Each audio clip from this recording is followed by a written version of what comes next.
What makes Ebola so dangerous? How can a virus overwhelm the very complex defense system of the body so quickly and so effectively?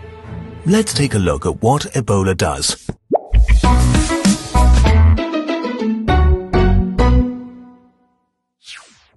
Ebola is a virus. A virus is a very small thing.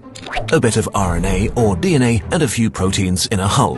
It has no ability to do anything by itself whatsoever and can only survive and proliferate by infecting cells. To avoid this, we have the immune system. The immune system is super complex, so we developed a visual system that makes it easy to understand. So it looks like this. Let's concentrate on the part that's critical to understanding Ebola and ignore the rest. So, usually, dendritic cells would activate an army of antivirus cells, support cells and antibody factories that would, together with the guard cells, wipe out the infection in a matter of days. But when Ebola strikes, it directly attacks the immune system. Some of the first cells it takes over are the dendritic cells, the brains of the immune system. The Ebola virus enters a dendritic cell by binding onto receptors for cell transport.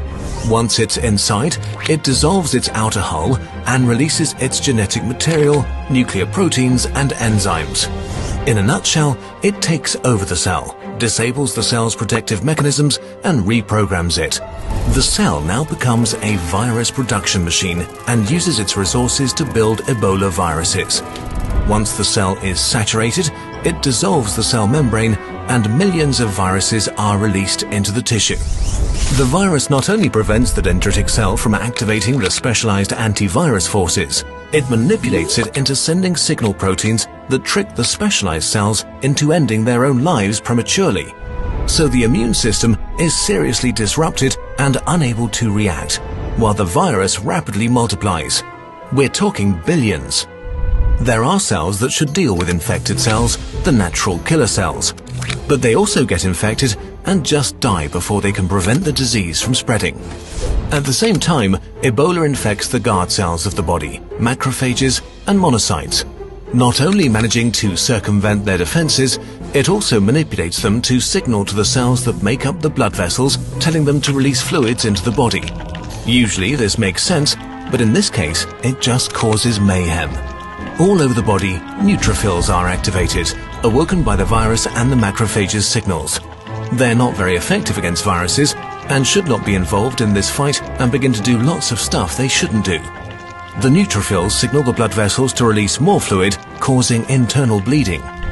Another area of the body Ebola attacks is the liver. The virus finds it very easy to enter the liver and it quickly starts killing loads of liver cells and causing organ failure and more internal bleeding. And all of those things are going on at the same time. As the virus spreads, it's like nukes exploding everywhere.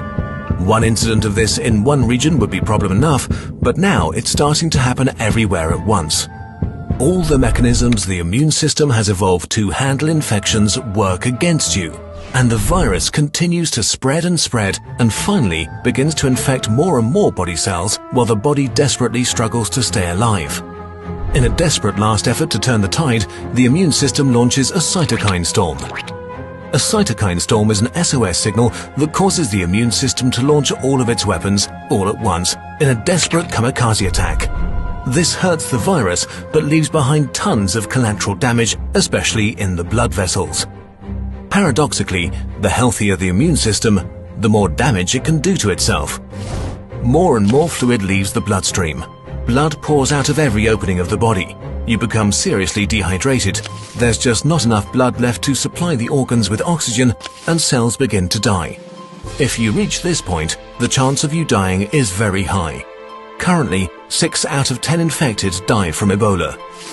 Wow. Okay, Ebola is nasty. So it's time to panic, right? No, not even close. The severity of Ebola gets papers sold and YouTube videos shared, so everybody is talking about Ebola. But currently, the only way to get infected by Ebola is to come into contact with the bodily fluids of a person who shows symptoms or from an infected bat. So, just don't do that. Ebola has killed 5,000 people since June 2014. The common flu kills up to 500,000 people each year. Malaria kills up to 1 million each year, 3,000 people every single day, 10 children since this video started. So, even if Ebola is terrible and scary, don't let yourself be scared. The most infectious thing about Ebola is the media hype around it. You could learn a bit more about the immune system though.